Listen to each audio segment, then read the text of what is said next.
नमस्कार साथियों, पुनः आप सभी का प्रेम पूर्वक स्वागत है आपके अपने परिवार सफलतागंज में। और आप लोग देखना शुरू कर चुके हैं सफलतागंज चैनल पर 18 तारीख को हुई कांस्टेबल परीक्षा की या सेकेंड शिफ्ट, जिसमें मैं बात करने वाला हूं हिंदी के प्रश्नों पर। तो साथियों, एक शानदार सा एनालिसिस होने वाला है, वीडियो को अंत तक अवश्य देखिएगा।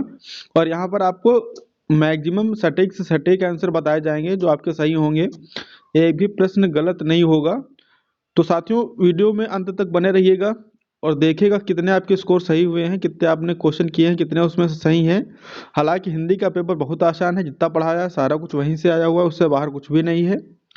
तो जिन्होंने भी ईमानदारी से पढ़ा है, हिंदी अच्छे से करेंगे, सभी लोग हिंदी अच्छे से करेंगे। तो देखिएगा भाई, बिना किसी देरी किए वीडियो को स्टार्ट करते हैं और देखते हैं फटाफट कौन कौन से क्वेश्चन सही हैं, आपने क्या लगाया है। तो साथियों, पहला क्वेश्चन आप लोगों के समक्ष है, निम्नलिखित में से सरस्वती शब्द का पर्यायवाची कौन सा नहीं है। तो साथियों, कौन सा नहीं होता है? शारदा होता ही है, माँ शारदे, हे शारदे माँ, हे शारदे माँ। वागीश्वरी भी होता है, वाग प्लस ईश्वरी। भारती और कामिनी इसका नहीं होता है, तो ये डी जवाब सही होगा। कामिनी मतलब होता है एक सुंदर सी स्त्री जो होती है, कामवती, उसका होता है। और दूसरा है घूमने फिरने वाला साधु, तो इसमें सी ऑप्शन सही होगा, परिव्राजक होता है। और क्वेश्चन नंबर 3 का अगर हम देखें, नियत और नियत, बहुत अच्छे से बताया था हमने। नियत होता है साथियों निश्चित, और नियत होता है इरादा। तो यहाँ पर भाई इसका डी जवाब सही होगा। नियत मतलब निश्चित है और नियत मतलब इरादा होता है, क्या है तुम्हारे मन में चल रहा है। तो नियत कहते हैं कि नियत दूरी है मतलब निश्चित है, और नियत मतलब क्या तुम्हारे मन में इरादा है, किस इरादे से आप देख रहे हैं। क्वेश्चन नंबर 4 का, किस मुहावरे में अशुद्धि है। तो पुलिस को देखते ही रमेश के चेहरे पर हवाइयां दौड़ने लगीं। राधा के सारे इरादों पर पानी फिर गया। देश पर प्राण न्यौछावर करना सैनिक का धर्म है। वह चुपचाप दम साधे पड़ा रहा। तो इसमें कौन सा होगा भाई? इसमें ए होने की पॉसिबिलिटी ज़्यादा है कि चेहरे की हवाइयाँ उड़ना होता है, दौड़ना नहीं होता है। चेहरे की हवाइयाँ उड़ गई, तो ए होगा अशुद्धि के अकॉर्डिंग। अगर देखा जाए क्वेश्चन नंबर 5 की बात करें, तो स्त्रीलिंग बताना कौन सा है। तो भाई स्त्रीलिंग इसमें साहित्य लिखा जाता है, गरुड़ पक्षी होता है, शीशम भी इसमें पुल्लिंग होता है। और इसमें समाधि और दीमक, दीमक काट रही है, समाधि होती है, समाधि बनी है, तो ये हो जाएंगे स्त्रीलिंग। गुरु शब्द का बहुवचन गुरुजन होता है, गुरु शब्द का गुरुजन होता है। क्वेश्चन नंबर 7 की तरफ बढ़े, तो कौन सा तत्सम और तद्भव, पहला शब्द तत्सम, दूसरा तद्भव। तो भाई बी ऑप्शन इसमें सही है। घट और घड़ा होता है, सेठ का श्रेठी होता है। भाई हमने इसको कराया है लास्ट टाइम, आप देखेंगे तत्सम तद्भव वाले वीडियो तो इसमें आपको मिल जाएगा। नेक्स्ट बात करें अगर हम, तो संग्राम शब्द में उपसर्ग है। तो हमने बताया भाई जब भी अनुस्वार लगा होगा सम होगा, और माँ में होना चाहिए क्या? हलंत लगा होना चाहिए। क्वेश्चन नंबर 10 की बात करें, तो अव्ययी भाव समास का भरपूर होता है, भरपूर होगा। उसके बाद बात करें, तू तुम तेरा, मध्यम पुरुष होता है। मध्यम पुरुष और उत्तम पुरुष में क्या होता है? मैं होता है। मध्यम पुरुष में तुम होता है, अन्य में वह होता है। लघुत्सव, लघु प्लस उत्सव होता है, सी जवाब इसका सही होगा। और दो पृथक सत्ताओं को जोड़ने का काम जो होता है वो योजक चिन्ह का होता है, जैसे माता पिता, भाई बहन, देश विदेश, तो योजक चिन्ह डी जवाब सही होगा।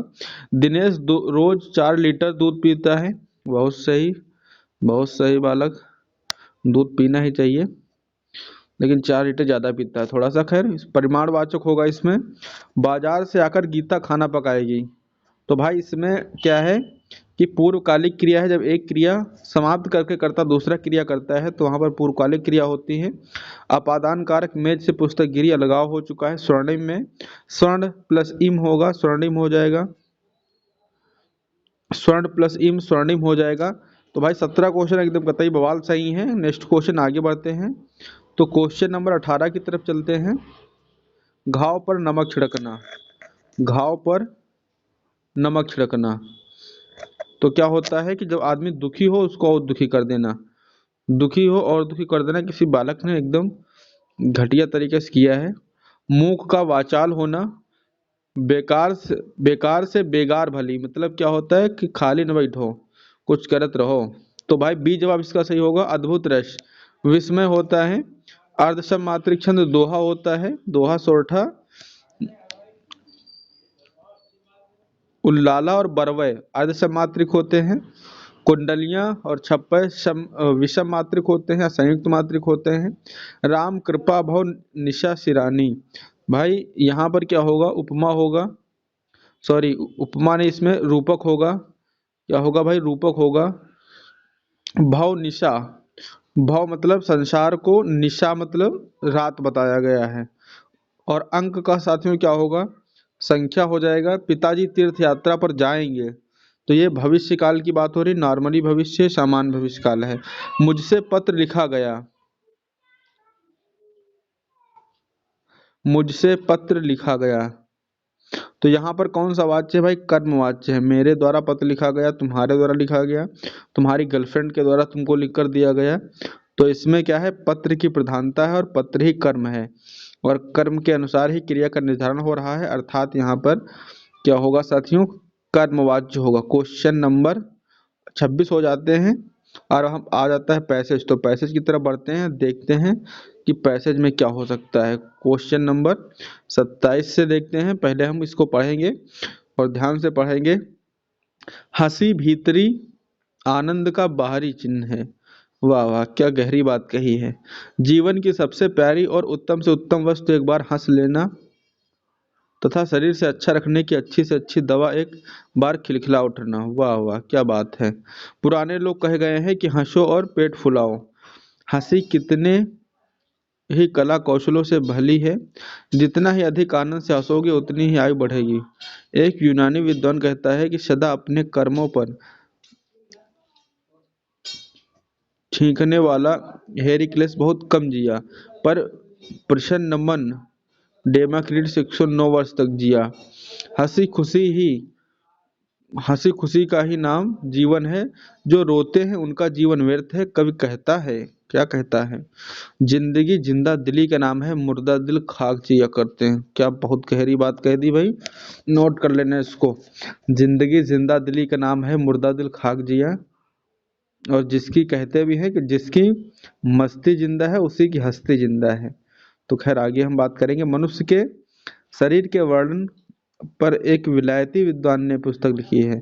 उसमें वह कहता है कि उत्तम सुअवसर की हंसी उदास से उदास मनुष्य के चित्त को प्रफुल्लित कर देती है।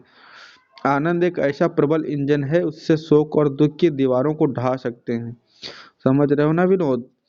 प्राण रक्षा के लिए सदा देशों में उत्तम से उत्तम उपाय मनुष्य के चित्त को प्रसन्न रखना है। सुयोग्य वैद्य अपने रोगी के कानों में आनंद रूपी मंत्र सुनाता है। आनंद को प्रबल इंजन क्यों कहा गया है, अब क्यों कहा गया है, तो देखो भाई, वह जीवन के शोक और दुख दूर करता है, वह जीवन में हंसी पैदा करता है, वह जीवन को गति देता है, वह जीवन को ऊर्जा देता है। तो फिलहाल इसमें तो इंजन इसीलिए कहा गया है क्योंकि वह सब दुख दर्द कष्ट सब सारे दूर कर देता है, तो दीवारें ढहा देता है, यहाँ पर लिखा हुआ है। तो ये जवाब सही होगा। उपयुक्त शीर्षक क्या है भाई, बेहतरीन शीर्षक बताओ। तो क्या होगा, हंसी दुखनाशक है, हो सकता है, लेकिन कुशल वैद्य की कला बिल्कुल नहीं होगा। हंसी एक वरदान, प्रसन्नता एक वरदान। तो सारा भाई जो इसमें जो यहाँ पर अगर हम मैं बात करूँ तो हंसी एक वरदान, वरदान की तो खैर बात नहीं की जा रही। हंसी जो है वो दुख नाशक है, और हंसी से ही क्या हो सकता है, सारा मामला फिट हो सकता है। तो भाई ये जवाब यहाँ पर सही होने की पॉसिबिलिटी ज़्यादा होंगी। वरदान जैसा कुछ नहीं है कि वरदान नहीं होता है ये। और दुख नाशक जरूर बताया गया है कि सारे दुख के दीवारों को, शोक की दीवारों को ढहा सकती हैं। उसके बाद भाई आगे बढ़ेंगे। तो हंसी भीतरी आनंद का बाहरी चिन्ह है, आशय स्पष्ट कीजिए। हंसी मन के हंसी का आनंद अंदर और बाहर दोनों जगह प्रकट होता है, नहीं। हंसी मन के आनंद को बाहर प्रकट करती है, हंसी भीतरी चीज है, बाहरी नहीं। हंसी बाहरी दिखावा है, नहीं भी। बी जवाब इसका सही होगा। जब मतलब मन आपका, आपकी अंतरात्मा सुखी होगी, आप अंदर से आह्लादित होंगे, तभी आपका जो मनोभाव है वो हंसी के द्वारा प्रफुल्लित मन से बाहर हंसेंगे। तो अंदर का आनंद है, उसे आप जब व्यक्त करते हैं तो हंसकर व्यक्त करते हैं। तो क्वेश्चन नंबर 29 हो जाता है। नेक्स्ट हम बात करें क्वेश्चन नंबर 30 से 38 तक। तो जैसा कि 38 प्रश्न यहाँ पर दिए हुए हैं, प्रफुल्लित में उपसर्ग बताना है। उपसर्ग भाई प्र होगा। उपसर्ग क्या होते हैं, शब्द के पहले लगते हैं, प्रत्यय बाद में लगते हैं। नेक्स्ट क्वेश्चन नंबर 31 की बात करें तो सुयोग्य वैध रोगी के लिए क्या करता है। तो यहाँ पर आपको यहाँ देखना पड़ेगा पैसेज से। तो सुयोग्य वैध रोगी के लिए क्या करता है, रोग की खराब जीवन शैली के प्रति उसे सावधान रखता है, नहीं आशा और उल्लास में वचनों द्वारा कथनों को आनंद करता है, और अच्छी और महंगी दवा देता है। नहीं होगा भाई, यहाँ पर ही होगा, आशा और उल्लास में वचनों द्वारा कानों को आनंदित करता है। मैथिली भाषा के प्रसिद्ध कवि हैं। तो मैथिली के भाई हैं विद्यापति। तुलसीदास जी आपके जो है अवधि के हैं। जयसी जो हैं भाई ये हैं आपकी अवधि, इनकी भी है। और विद्यापति की मैथिली कीर्तिलता कीर्ति पताका इनकी रचनाएं जो है वो मैथिली भाषा में है। इसमें मुझे लगता है रचना भी नहीं पूछा है। और क्वेश्चन नंबर 33 बढ़ते हैं। निम्न शब्दों में कौन सा शब्द क्रिया विशेषण है। तो क्रिया विशेषण भाई धीरे धीरे से मेरी जिंदगी में आना, और धीरे धीरे से पूरा पेपर पढ़ के जाना, बीच में मत जाइएगा छोड़ के भाई। क्वेश्चन नंबर 34 में कृष्ण शब्द का पर्यायवाची है। रतिपति मनोज ये हैं भाई कामदेव के हैं। और यहाँ पर मुरारी ही होगा, डी जवाब सही होगा। श्रुति शब्द भिन्नार्थक शब्द पानी और पहाड़ी। पानी मतलब जल और पानी मतलब हाथ। हे विद्यापाण सभी को सद्बुद्धि दे, इतना पेपर गलत ना करें लोग।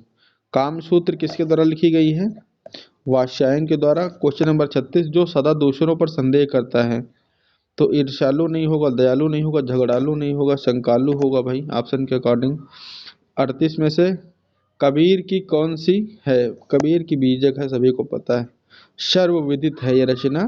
तो भाई आसान सा पेपर था, ज़्यादा कुछ टफ नहीं रहा, बेहतरीन सा रहा, शानदार सा रहा।